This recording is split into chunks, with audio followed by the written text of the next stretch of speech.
Hello এভৰিওয়ান, আজি আমি আলোচনা কৰিম ভাৰতবৰ্ষৰ নদীবোৰৰ বিষয়ে। Rivers of India.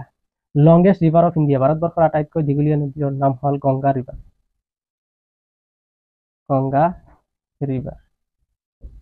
শৰ্টেষ্ট river of India. ভাৰতবৰ্ষৰ আটাইতকৈ চুটি নদীটোৰ নাম হ'ল আৰবাৰী ৰিভাৰ, যিটো ৰাজস্থানত অৱস্থিত। Purest river of India. Umngot river.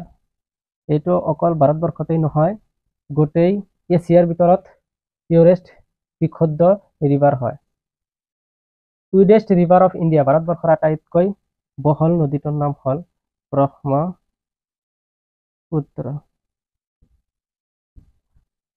ডিপেষ্ট river of India. ভাৰতবৰ্ষৰ আটাইতকৈ গভীৰতম নদীটোৰ নাম হ'ল ব্ৰহ্মপুত্ৰই হ'ব।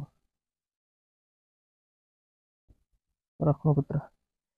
Father of all rivers. ভাৰতবৰ্ষৰ সকলো নদীৰ পিতৃ নদী বুলি কোৱা হয় ইণ্ডাছ ৰিভাৰ।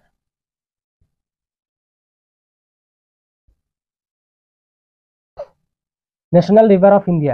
এইটো কমেণ্ট বক্সত জনাই দিব।